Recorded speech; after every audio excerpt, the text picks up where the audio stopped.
Assalamualaikum warahmatullahi wabarakatuh. Salam sejahtera untuk kita semua. Semangat pagi. Semoga kita semua selalu diberi kekuatan dan kesehatan dari Allah Subhanahu wa taala, Tuhan yang Maha Esa. Perkenalkan, nama saya Taryat dari Pusdikladkar Provinsi DKI Jakarta.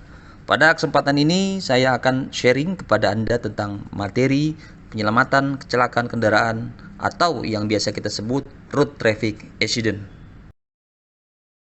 Tujuan instruksional umum dalam mempelajari materi ini adalah setelah mengikuti materi ini, para peserta diharapkan dapat mengetahui dan memahami dalam melakukan penyelamatan kecelakaan kendaraan.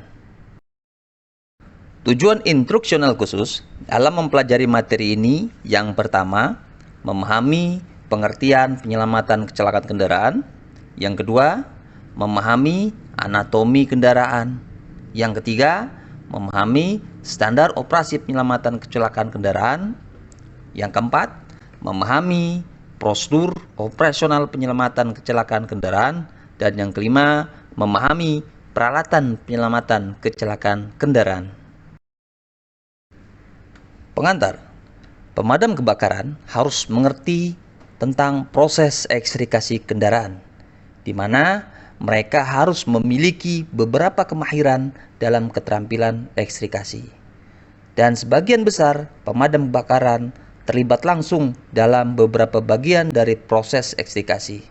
Maka, anggota tim penyelamat khusus harus menyelesaikan kursus ataupun pelatihan tentang teknik penyelamatan kecelakaan kendaraan.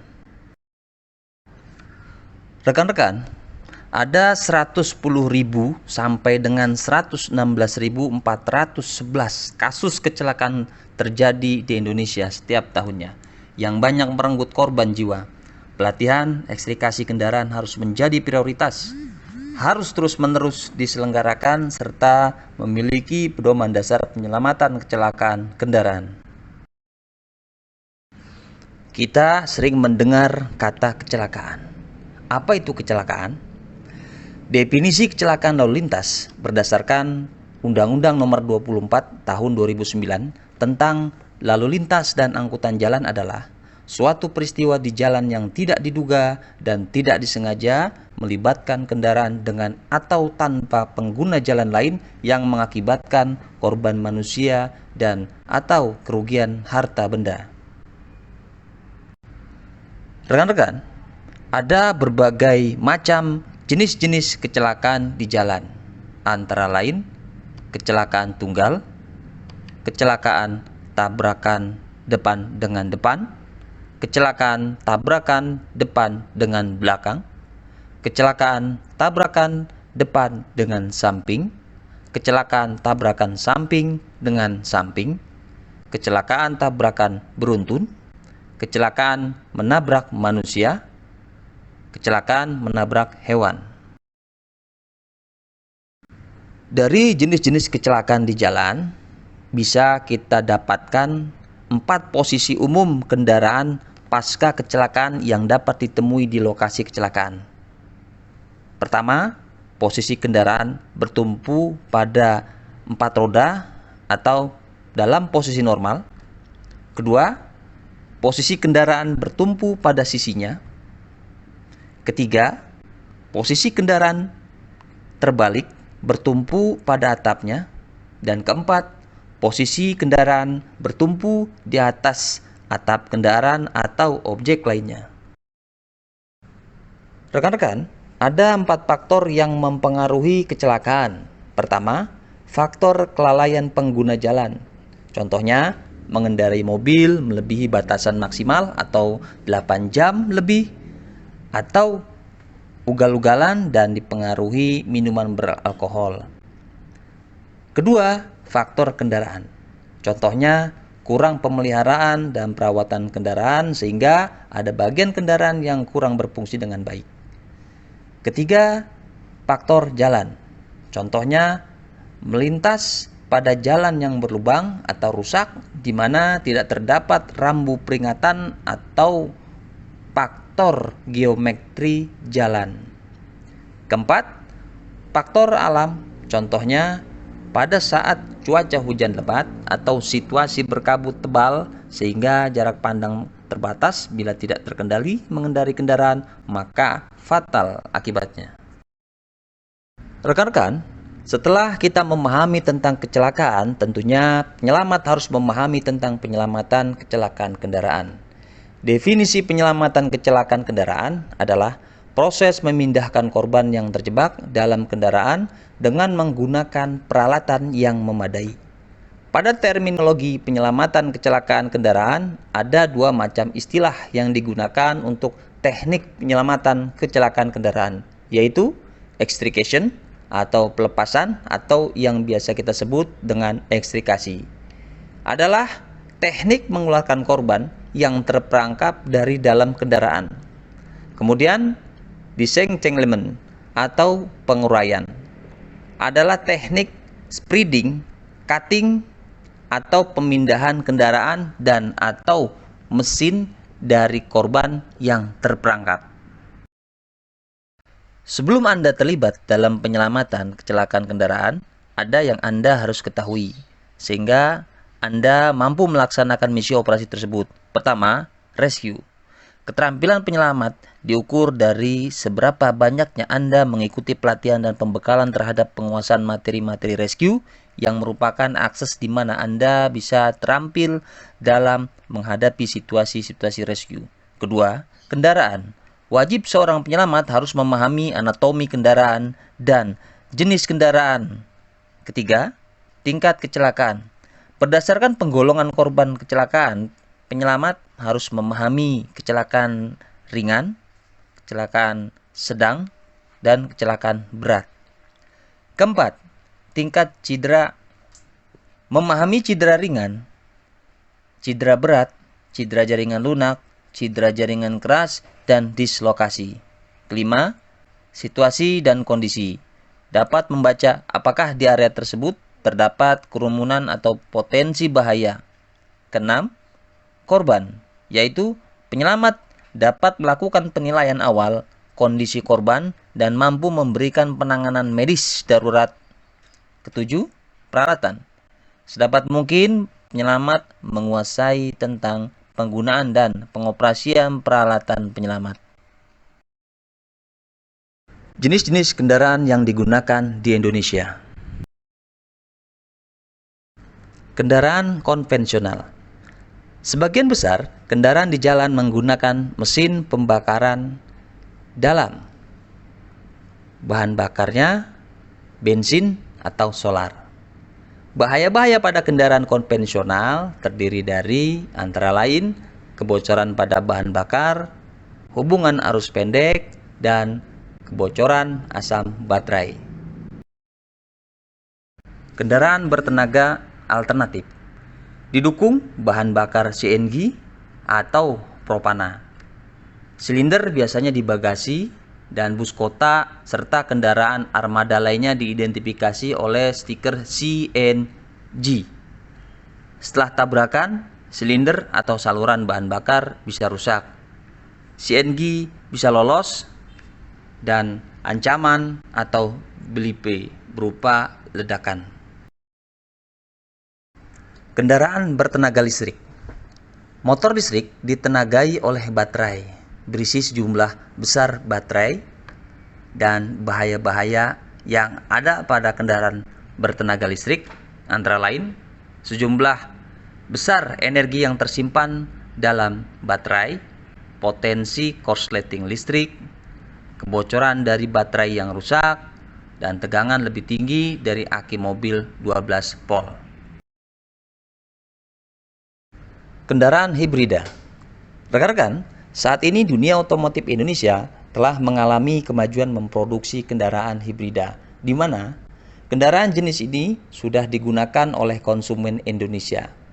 Kendaraan ini mengonsep motor listrik bertenaga baterai dan mesin bertenaga bensin, tenaga listrik pada kecepatan rendah, dan tenaga gas pada kecepatan tinggi dengan akselerasi optimal. Saat berhenti, kedua sumber mati. Bahaya yang timbulkan sama dengan kendaraan bertenaga gas atau alternatif gas dan tenaga listrik. Untuk itu, petugas pemadam harus memahami secara detail tentang kendaraan hibrida. Anatomi kendaraan. Bagian depan kendaraan adalah tempat kap mobil berada dan berjalan di jalan terlebih dahulu. Bagian belakang mobil adalah tempat bagasi duduk dan turun ke jalan terakhir. Sisi kiri mobil dan sisi kanan kendaraan adalah tempat duduk penumpang berada. Selalu merujuk ke kiri dan kanan saat berhubungan ke kendaraan. Tiang atau pos kendaraan. Tiang menghubungkan bodi mobil ke atap mobil dan merupakan penyangga struktural.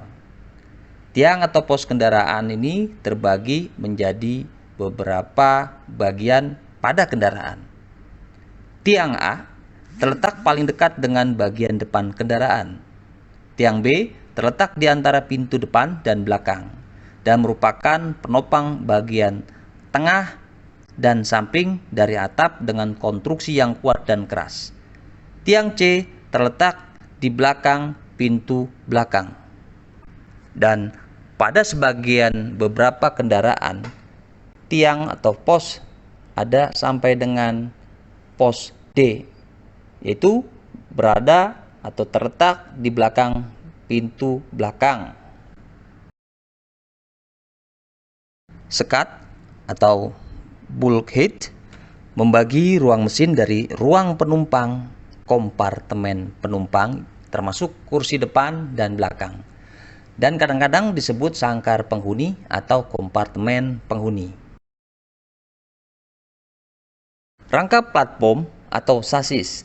Rangka platform menggunakan balok kuat untuk membuat rangka penahan beban pada komponen mesin, transmisi, dan bodi terhubung ke rangka, serta menyediakan tempat yang baik untuk menstabilkan kendaraan dan titik jangkar untuk memasang kabel atau alat pelepasan.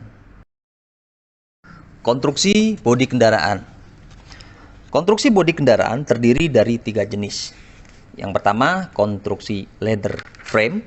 Yang kedua, konstruksi monocoque. Yang ketiga, konstruksi unibody.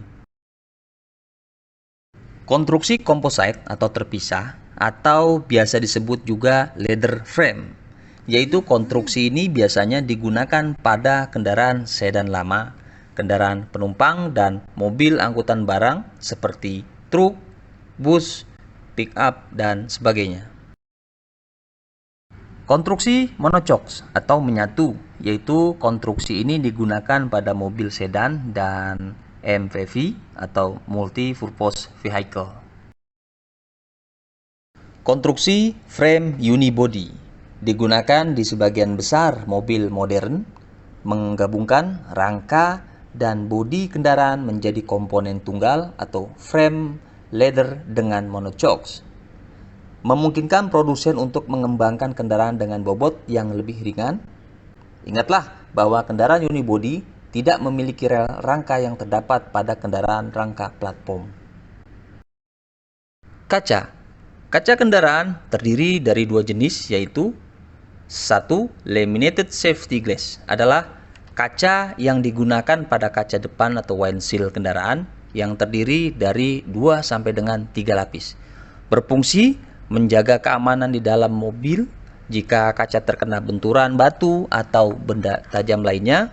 Di saat berkendara dengan kecepatan laju yang kencang, maka benda tajam akan tetap menempel pada film. Kaca laminated juga mampu menahan sinar ultraviolet hingga 96%. 2. Tempered glass merupakan kaca yang diperkeras dengan proses pemanasan hingga suhu sekitar 650 derajat Celcius sampai dengan 750 derajat Celcius. Digunakan pada kaca samping dan belakang kendaraan. Kaca tempered ini memiliki kekuatan 500% lebih kuat dibandingkan kaca biasa, sehingga kaca tempered digunakan pada mobil karena kaca tempered sulit untuk dipecahkan. Kaca tempered glass apabila tertembus benda tajam, jenis kaca ini akan pecah seperti butiran jagung atau kristal dengan berukuran kecil. Mengapa kaca tempered glass ada di bagian samping dan belakang kendaraan? Hal ini karena jika terjadi keadaan genting, kaca samping dan belakang bisa dipecahkan sebagai jalur evakuasi dengan menggunakan pemecah khusus. Jenis kendaraan berdasarkan fungsi terdiri dari kendaraan SUV, singkatan dari Sport Utility Vehicle mobil. Ini dirancang untuk bisa dipakai di segala medan. Contoh Toyota Fortuner TRD, Toyota Land Cruiser, dan Nissan X-Trail. Kemudian kendaraan MUV adalah singkatan dari Multi-Purpose Utility, kendaraan yang dirancang seperti bentuk van, memiliki dimensi sasis yang lebih besar, kapasitas tempat duduk yang lebih besar. Contoh Toyota Innova, Mahindra Silo, Tata Sumo, dan Mahindra Bolero. Kemudian kendaraan MPV, singkatan dari Multi-Purpose Vehicle, merupakan jenis mobil yang memang memiliki desain nyaman dan cocok untuk dijadikan sebagai mobil keluarga. Kursi penumpangnya banyak, interior lega, dan memiliki bagasi yang besar. Contoh Toyota Calya, Daihatsu Sigra, Toyota Sienta, dan lain sebagainya. Kemudian kendaraan Coupe merupakan jenis mobil yang ukurannya kecil dengan jumlah pintu yang terbatas dan jok penumpangnya hanya ada 2. Contoh BMW seri 3 Coupe, Nissan Silvia, Mercedes-Benz C. Kemudian kendaraan hatchback merupakan jenis mobil yang bagian kabinnya menyatu dengan ruang bagasi mobilnya, di mana mobil ini umumnya memiliki 5 pintu. Contoh Mini Countryman, Honda Brio RS, Suzuki Baleno. Kemudian kendaraan sedan, mobil ini memiliki bodi yang pendek dan memanjang. Selain itu desainnya juga mewah dan anggun. Contoh Toyota Vios, Honda Civic, BMW M3, dan lain sebagainya. Kemudian kendaraan niaga yang terdiri dari bus, truk, serta vans. Sistem kelistrikan kendaraan. Sebagian besar voltase sistem kelistrikan kendaraan adalah 12 sampai dengan 24 volt. Kendaraan penumpang dan truk ringan biasanya memiliki voltase 12 volt. Sedangkan truk yang lebih besar, kendaraan rekreasi, dan kendaraan militer beroperasi pada voltase 24 volt. Bahaya yang terkait dengan kendaraan listrik dan hibrida adalah penyimpanan tegangan tinggi di dalam baterai dan dijalankan melalui kabel yang terhubung ke listrik kendaraan bermotor. Sistem keamanan kendaraan atau Vehicle Safety System terdiri dari 2 macam, airbag dan seatbelt atau sabuk pengaman. Airbag merupakan alat pelindung diri yang fungsi utamanya adalah melindungi pengendara terutama saat terjadi benturan di perjalanan pada kendaraan. Semua sistem airbag tidak sama, tetapi mengandung komponen yang serupa. Komponen utama airbag terdiri dari crash sensor, airbag control unit, back inflator, dan cover. Jenis sensor.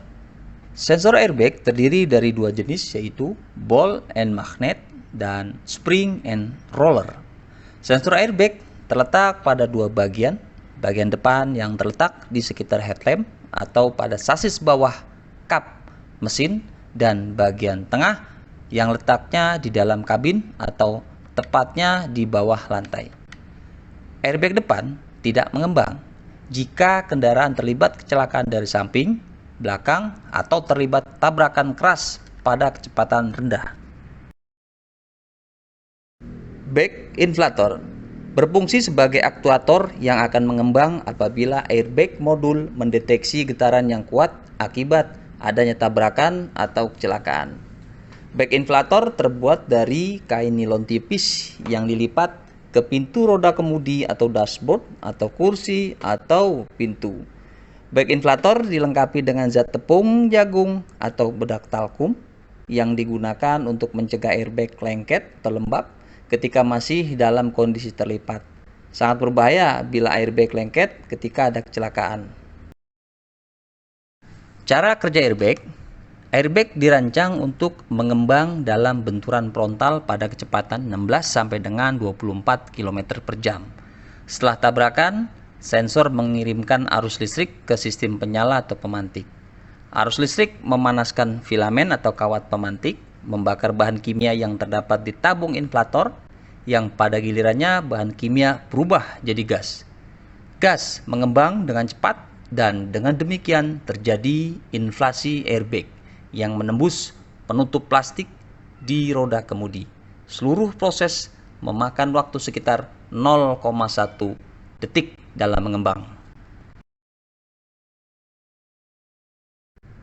Jenis-jenis kantong udara modern yang ada di beberapa mobil di Indonesia terdiri dari tas kepala tenggorokan atau head thorax bag, yaitu airbag untuk tabrakan dari depan, kemudian struktur tubular tube atau inflatable tubular structure atau ITS, yaitu airbags untuk tabrakan dari samping supir, kemudian kantong udara tirai atau surtain airbags, yaitu airbags untuk tabrakan dari samping penumpang. Di mana letaknya airbag atau kantong udara? Kantong udara terletak di roda kemudi dan dashboard, di depan pengemudi dan penumpang.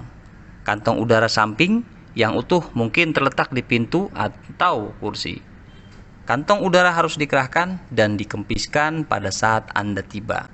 Kantong udara yang digunakan dapat mengembang secara spontan saat Anda memberikan perawatan kepada pasien. Ini yang harusnya diperhatikan. Kemudian silinder ada pada bagian pintu belakang dan tiang mobil di bagian seatbelt retention system. Airbag dan tabung bertekanan. Airbag memiliki tabung inflator yang berisikan tekanan untuk mengembang dari hasil zat kimia amonium nitrat yang dipantik.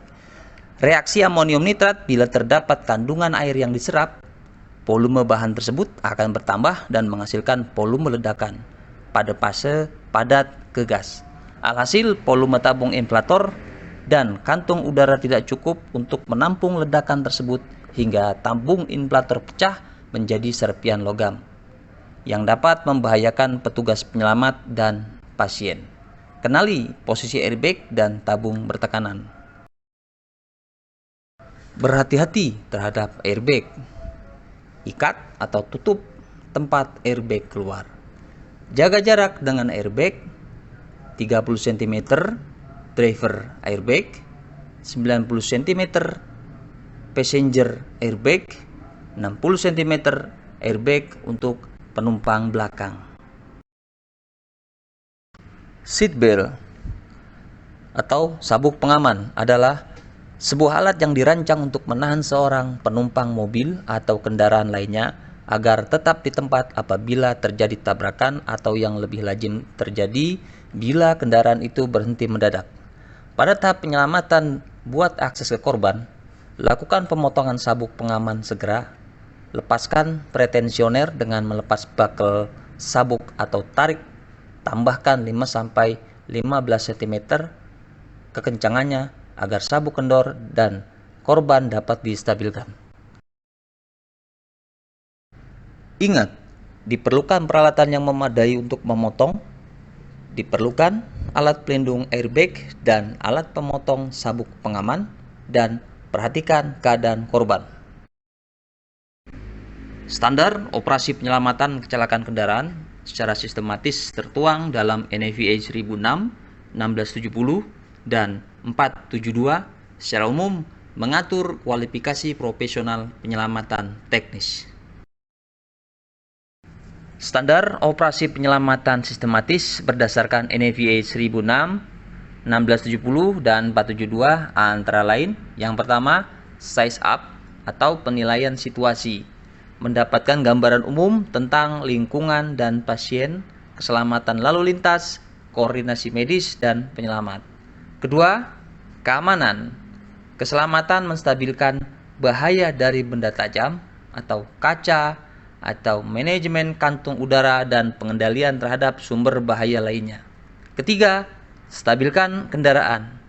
Persiapan menciptakan jalan masuk untuk menstabilkan serta melindungi korban. Keempat, ekstrikasi kendaraan. Buat ruang.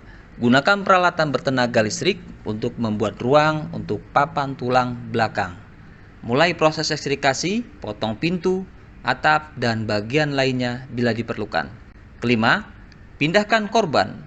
Stabilkan vertebra cervix, tempatkan bidai, imobilisasi, dukung korban dengan papan tulang belakang atau penyanggah korban dengan long spinal board. Pindahkan korban dari kendaraan. Golden Hour merupakan waktu emas di mana filosofi jam emas menyatakan bahwa kebutuhan mendesak dan kondisi pasien menentukan metode yang digunakan untuk melepaskannya. Cepatnya tindakan pertolongan yang menentukan, peralatan yang memadai, personil berpengalaman, unit terlatih segera tiba di lokasi kecelakaan. Berikut tabel Golden Hour standar 60 menit yang terbagi dalam beberapa waktu pada setiap aktivitasnya. 5 menit waktu kejadian sampai diterima pemberitahuan laporan. 10 menit waktu pemberitahuan kedatangan unit pertama. 30 menit waktu untuk menyelesaikan pembebasan pasien atau korban. 5 menit waktu pemindahan pasien dan persiapan transportasi. 10 menit waktu untuk membawa korban ke rumah sakit rujukan. Jumlah personil dalam satu regu terdiri dari 6 orang berdasarkan standar operasional prosedur penyelamatan kecelakaan kendaraan Dinas Pemadam Kebakaran Provinsi DKI Jakarta. Nomor 1 sebagai komandan regu yang bertugas melakukan penilaian atau asesmen, koordinasi. Nomor 2 sebagai pengemudi atau driver, tugasnya distribusi peralatan, menyiapkan peralatan dan membantu proses penyelamatan. Nomor 3 sebagai petugas medis, tugasnya menjaga ketahanan hidup, asisten kru ambulan dan perlindungan pada saat membongkar. Nomor 4 sebagai pelindung atau protektor, tugasnya pengoperasian alat pemadam dan mengendalikan bahan bakar yang tumpah, memeriksa stabilisasi, menjaga tempat kerja bersih, perlindungan pada saat membongkar, melindungi bagian yang tajam. Nomor 5 dan nomor 6 sebagai petugas rescue atau rescuer, tugasnya melakukan stabilisasi menyeluruh pada kendaraan, manajemen kaca, dan operator peralatan. Prosedur operasional penyelamatan kecelakaan kendaraan. Pada prosedur operasional kecelakaan kendaraan, ada 10 tahapan penyelamatan korban pada kendaraan. Yang pertama, size up atau penilaian, melakukan penilaian TKP, penilaian kendaraan, dan penilaian korban. Kedua, amankan tempat kejadian. Aman tempat kejadian, aman petugas, dan aman korban. Ketiga, kendalikan bahaya. Keempat, menetapkan untuk area kerja. Kelima, menstabilkan kendaraan. Keenam, membuat akses ke korban. Ketujuh, stabilkan korban. Kedelapan, ekstrikasi kendaraan. Kesembilan, pemindahan korban. Kesepuluh, penghentian operasi atau menstabilkan tempat kejadian. Tahap 1, size up atau penilaian situasi awal. Setelah tiba di lokasi, lakukan penilaian TKP, apa yang telah terjadi. Artinya, kepala regu menilai situasi kerumunan massa, mengetahui informasi kejadian singkat, apakah mengganggu ketika sedang bekerja, dan konfirmasi lokasi kejadian kepada CC atau SCC. Apa yang terjadi? Artinya, Karu menilai kendaraan, pada posisi apa kendaraan itu, Apakah ada bahaya penyalahan pada kendaraan? Apa yang mungkin terjadi? Artinya, Karu menilai potensi bahaya korban, berapa banyak korban, dan menilai lalu lintas area sekitar untuk memberikan pengamanan area TKP. Kedatangan dan penilaian awal atau size up bahaya lalu lintas. Pemadam kebakaran harus terlihat menggunakan PPA dengan warna cerah. PPA yang digunakan pada malam hari perlu dilengkapi dengan bahan reflektif. Waspadai kendaraan apapun yang dapat menyebabkan Anda cedera. AC harus melakukan size up. Tahap 2, mengamankan tempat kejadian. Setelah unit tiba di lokasi, kepala regu memerintahkan kepada supir untuk memposisikan unit sebagai penghalang atau blokade bagi pengendaraan lainnya, dengan posisi melintang menutup TKP dari arah kedatangan unit. Tempatkan unit ambulan pada posisi depan mengarah kepada akses keluar. Jauhkan masyarakat dari tempat kejadian dan pasangkan kerucut serta suar lalu lintas. Masih dalam tahap kedua, lalu lintas harus diperlambat atau dihentikan saat pengendara mendekati tempat kejadian. Bahaya lalu lintas paling baik ditangani oleh lembaga penegak hukum yang sesuai. Bekerja dengan aparat penegak hukum untuk mengontrol lalu lintas dengan cara yang aman. Dalam memasang rambu, hendaknya memperhatikan klasifikasi jalan dan karakteristik volume kendaraan. Bila rambu tidak terpasang, maka pengendara lain tidak melihat batasan-batasan lalu lintas dan akan berbahaya tentunya. Pemasangan rambu dalam kota berjarak 60 meter dari TKP, luar kota 100 sampai dengan 200 meter, jalan tol 2000 meter. Buat tanda helipad jika perlu. Lokasi tidak berdebu dan berpasir. Tahap 3, mengendalikan bahaya. Cari bahan bakar yang tumpah dan bahaya lain yang mudah terbakar. Cari keberadaan api. Api dapat menjebak penumpang kendaraan dan membutuhkan pemadaman. Cairan tubuh yang menular, tepi dan objek yang tajam, bahaya aliran listrik dari baterai atau aki. Setelah hal tersebut teridentifikasi, maka lakukan pengendalian. Tahap 4, menetapkan area kerja atau working area. Working area juga dikenal sebagai ruang insiden, area perlindungan yang berhubungan dengan insiden kecelakaan kendaraan di jalan raya dan keadaan kendaraan darurat lainnya yang dilindungi oleh blokade dari petugas penyelamat. Rencana operasional penyelamatan kecelakaan kendaraan harus mencakup area kerja untuk tim yang bertugas. Salah satu zona terbatas hanya untuk petugas penyelamat. Zona penempatan alat yang berdekatan haruslah untuk personil pendukung dan penempatan peralatan. Zona ini harus ditutup untuk menjaga para pengamat pada jarak yang aman dan jauh, sehingga tidak mengganggu petugas. Area kerja atau working area terbagi menjadi 3 zona, antara lain radian 3-5 meter, yaitu area ini merupakan titik fokus penyelesaian ekstrikasi kendaraan dan korban di mana terdapat tim penyelamat dan tim medis yang bekerja. Radian 5-10 meter merupakan zona penempatan peralatan dan personil cadangan serta tim pemadam yang ditugaskan. Radian di luar 10 meter merupakan tempat meletakkan hasil potongan, penempatan truk, peralatan tambahan, polisi, atau dukungan instansi terkait lainnya.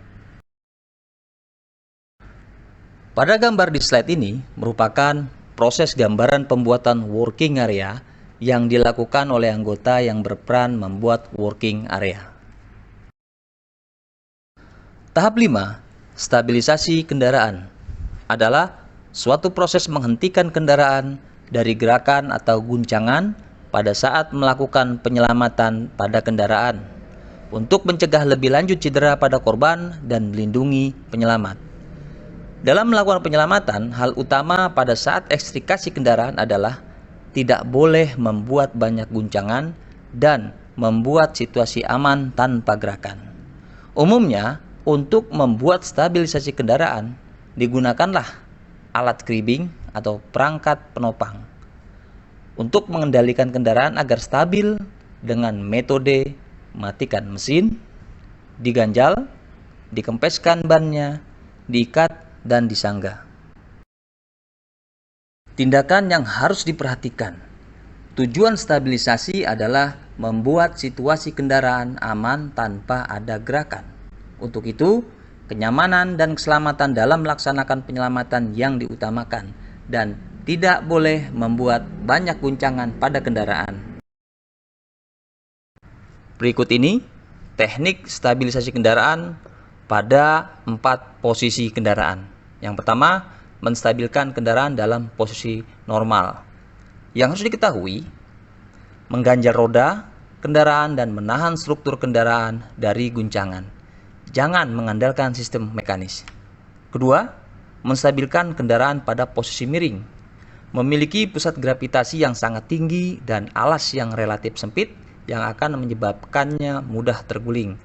Tujuannya adalah untuk menurunkan pusat gravitasi kendaraan dengan memperluas tapak kendaraan atau area kendaraan yang bersentuhan dengan tanah, menyangga struktur kendaraan dengan struts, cribbing, dan ratchet strapping. Ketiga, menstabilkan kendaraan terbalik bertumpu pada atapnya. Lakukan stabilisasi dengan cribbing dan strut yang lengkap untuk dikerjakan seperti wedges, shims, dan step chuck. Standar baru yang mulai berlaku pada tahun 2012, persyaratan kekuatan atap menjadi 3 kali berat kendaraan dengan berat 6.000 pon. Keempat, menstabilkan kendaraan di atas kendaraan atau objek di atas kendaraan. Stabilisasi posisi ini tujuannya adalah untuk menstabilkan kendaraan bagian bawah dan kemudian menggabungkan kedua kendaraan bersama-sama, menghilangkan gerakan independen apapun.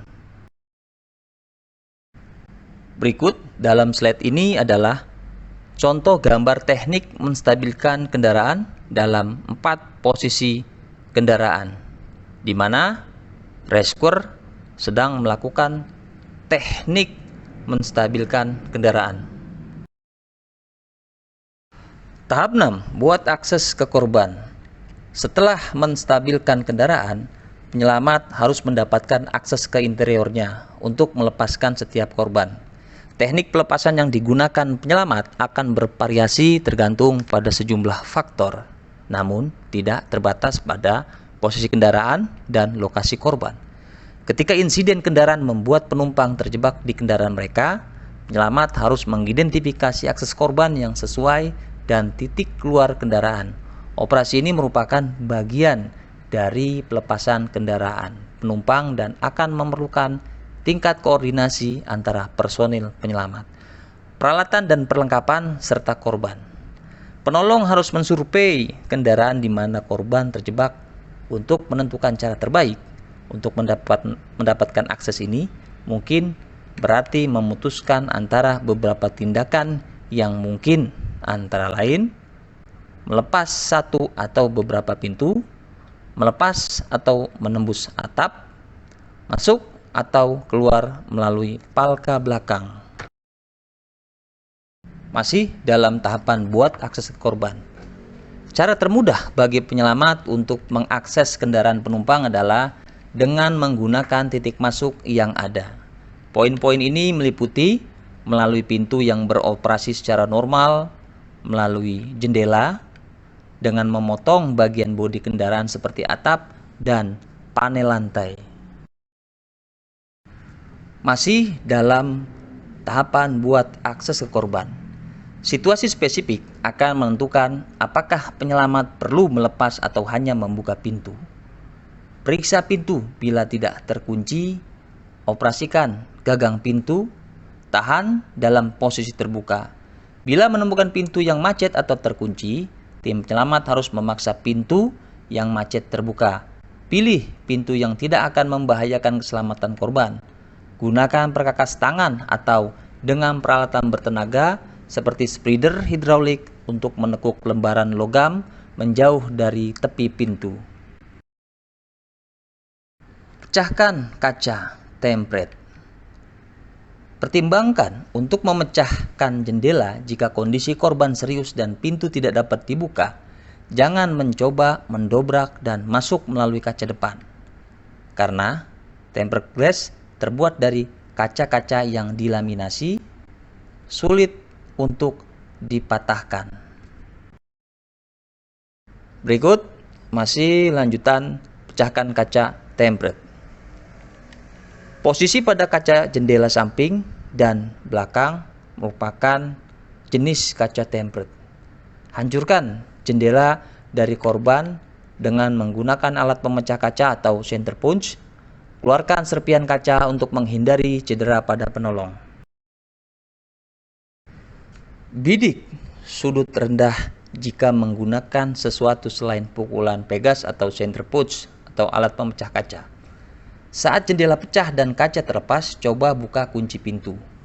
Mendobrak jendela belakang terkadang akan memberikan celah yang cukup besar untuk memungkinkan penyelamat mendapatkan akses ke korban. Tahap 7. Menstabilkan korban.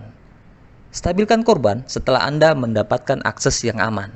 Prioritas berikutnya adalah memberikan perawatan dasar pasien kepada setiap korban yang dapat dijangkau. Perawatan yang diberikan selama proses ekstrikasi yaitu pertahankan korban stabil. Tindakan untuk manajemen pasien. Ketika memberikan bantuan kepada korban, penting bahwa bantuan yang diberikan tepat dan aman. Pilih rute termudah untuk mendapatkan akses. Penolong yang memiliki keahlian medis darurat harus memasuki kendaraan untuk menstabilkan atau melindungi korban. Penolong di dalam kendaraan harus menggunakan APD.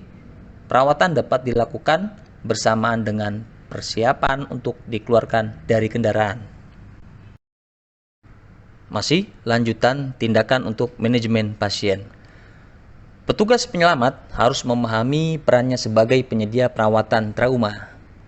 Penekannya adalah pada intervensi perawatan trauma dasar yang dapat membuat perbedaan terbesar untuk hasil kelangsungan hidup meliputi stabilisasi jalan napas, dukungan ventilasi, kontrol shock dan pendarahan, imunobilisasi skeletal atau pembidayaan, dan resusitasi. Penting sebelum melakukan ekstrikasi, secepat mungkin petugas medis yang terlatih masuk ke kabin, melakukan pertolongan pertama seperti menghentikan pendarahan, menopang leher korban, memberi bantuan dengan oksigen, memotong sabuk pengaman, dan lain sebagainya. Setelah kendaraan sudah stabil, selanjutnya tahap 8 yaitu ekstrikasi kendaraan atau pelepasan dan penguraian korban dari kendaraan. Teknik pelepasan ini akan membebaskan korban dari apapun yang menjebak mereka di kendaraan. Penguraian juga dikenal sebagai pelepasan kendaraan dari korban, berkaitan dengan pemindahan dan atau manipulasi komponen kendaraan untuk memungkinkan pemindahan korban yang dikemas dengan benar dari kendaraan. Dalam hal ini, umumnya ada beberapa tindakan yang harus diurai atau dilepaskan pada bagian komponen kendaraan, di mana korban terjebak di dalamnya atau sebagai akses jalan keluar korban yang akan dipindahkan, antara lain melepaskan kaca depan dari sekitar korban, mengurai kolom kemudi, mengurai dashboard, menjatuhkan dek bawah, mengurai tiang B atau pos B, mengurai dan melepaskan kursi, melepas pedal. Melepas kaca depan. Terkadang penumpang kendaraan menabrak kaca depan dan penyelamat harus melepaskan kaca depan dari sekitar korban. Ada dua metode untuk melepaskan kaca depan dari sekitar korban. Yang pertama, menarik kaca atau full glass. Kedua, menghancurkan kaca atau full freezing glass. Penolong harus sangat berhati-hati saat melakukan operasi ini. Mengurai kolom kemudi. Tabrakan ujung depan dapat menyebabkan korban terjepit di bawah dashboard atau tiang kemudi. Untuk membebaskan korban tersebut, penyelamat harus mengurai dashboard atau tiang kemudi. Penyelamat dapat menggunakan spreader atau alat pengangkat untuk melakukan pengangkatan dashboard. Teknik ini juga membutuhkan pemotongan relief yang tepat atau menempatkan pengait atau rantai pada roda kemudi untuk mencegah roda kemudi menjepit korban. Mengurai dashboard merupakan teknik mengangkat dashboard ke atas dan menjauh dari korban di kursi depan. Dapat menggunakan beberapa metode untuk mengurai dashboard. Penyelamat juga dapat mengangkat seluruh rakitan secara vertikal atau menggunakan prosedur yang disebut push atau roll dashboard. Dorongan dashboard yang mengangkat rakitan ke atas dan menjauhi korban. Setelah memindahkan dashboard, penyelamat harus mencegahnya kembali ke posisi semula dengan alat cribbing atau stabilisasi lain yang sesuai di bawah tiang A. Menjatuhkan dek bawah. Penyelamat dapat menjatuhkan dek bawah untuk melepaskan kaki korban.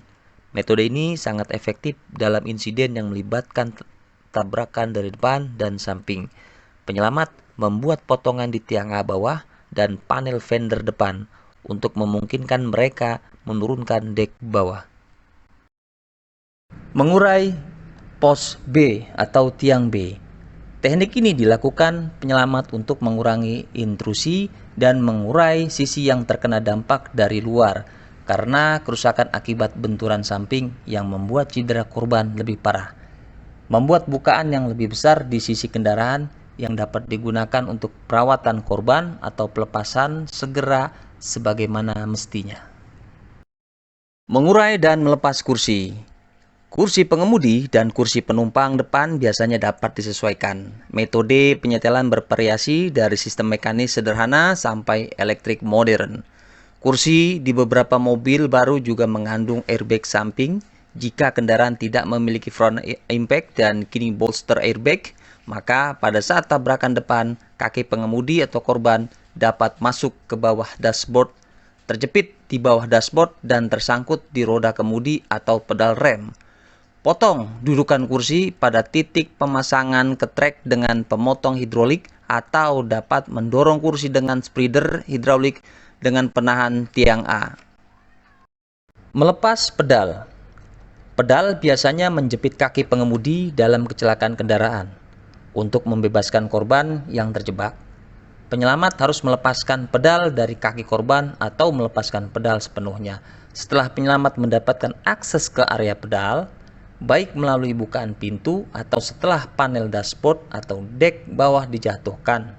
Metode untuk melepas pedal antara lain tekuk pedal dengan spreader hidrolik, memasang rantai, tali, strap atau tali di sekitar lengan pedal di dekat alas kaki dan menarik ke samping, menggunakan spreader dan cutter hidrolik, pengikat atau tali untuk melepaskan pedal menjauh dari kaki korban atau melepaskan pedal sepenuhnya.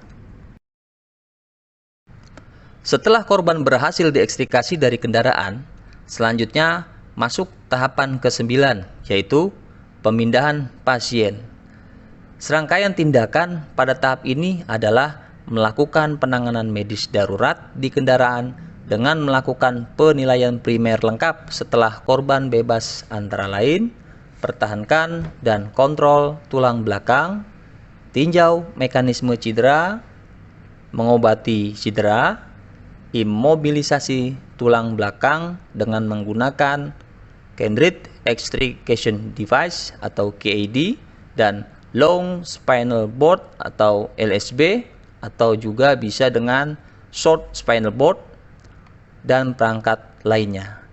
Pindahkan pasien, bukan perangkatnya. Mengevaluasi kebutuhan personil, pilih jalur dengan hambatan paling kecil, waspadai bahaya. Selanjutnya, setelah proses penanganan medis darurat di kendaraan selesai dan korban sudah distabilisasikan menyeluruh, lalu lakukan proses pemindahan pasien dengan memperhatikan kemas pasien atau korban tepat, yaitu pastikan korban sudah distabilisasikan dengan aman. Tutup tepi tajam pada bagian kendaraan, yaitu pastikan bagian konstruksi kendaraan hasil pemotongan tertutup aman, sehingga ketika tim memindahkan korban keluar dalam keadaan aman. Akses jalan keluar, pastikan akses bukan untuk jalan keluar. Pasien memiliki ruang yang lebar sehingga pasien mudah dikeluarkan, dan lakukan prosedur pemeriksaan korban sebelum ditransportasikan. Tahap 10. Penghentian operasi penyelamatan kecelakaan kendaraan atau termination. Pada tahap ini, setelah tim penyelamat dan tim medis menyelesaikan proses pemindahan pasien dan dinyatakan operasi selesai karena pasien atau korban sudah mendapatkan bantuan medis dan dirujuk ke fasilitas medis, maka penghentian meliputi pengembalian unit darurat ke pos masing-masing unit. Pastikan semua peralatan yang digunakan di tempat kejadian harus diperiksa, periksa dan bersihkan ambulan. Ganti perbekalan bekas, lengkapi semua laporan yang diperlukan, kemudian stabilkan tempat kejadian dengan berkoordinasi kepada instansi terkait selaku pemegang otoritas khusus di area sekitar guna membersihkan serpihan atau hasil potongan ekstrikasi dan kendaraan terlantar yang menimbulkan bahaya bagi orang lain atau pengguna jalan sehingga mereka dapat menarik kendaraan ke suatu tempat. Peralatan yang digunakan dalam penyelamatan kecelakaan kendaraan meliputi perangkat pengaman area, peralatan pengendali bahaya, peralatan stabilisasi, peralatan ekstrikasi, dan peralatan medis. Alat yang digunakan dalam pengamanan area dan pengendali bahaya antara lain kerucut lalin atau traffic cone, lampu suar atau flashlight, rambu penanda lainnya, alat pemadam api ringan, bolt cutter, unit pemadam kebakaran jika dibutuhkan. Alat yang digunakan dalam stabilisasi kendaraan meliputi cribbing, wedges, seams, step chuck, palu, buttress tension strap, staff vest, shoring rescue jack, kotrek atau kamlong, webbing besar, lifting bag high pressure, chain shed Weber rescue. Berikut alat yang digunakan dalam ekstrikasi kendaraan meliputi per pemecah kaca atau center punch, reciprocating, hooligan tool, flathead axe, selimut pengaman serpihan kaca atau benda tajam, lakban, mesin pompa hidrolik, ram jack hidrolik, spreader hidrolik, ram support, glass management, spidol warna, dan tang potong. Berikut alat yang digunakan untuk memberikan bantuan medis meliputi neck collar, kain mitela, bidai 1 set, alcohol swab, tandu long spinal board, short spinal board, cartridge extrication device atau KED, selimut, head immobilizer, tas P3K, dan oksigen.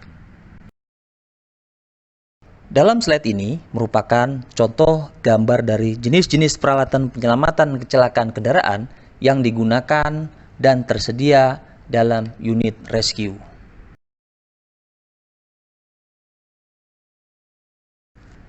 Berikut daftar referensi materi penyelamatan kecelakaan kendaraan.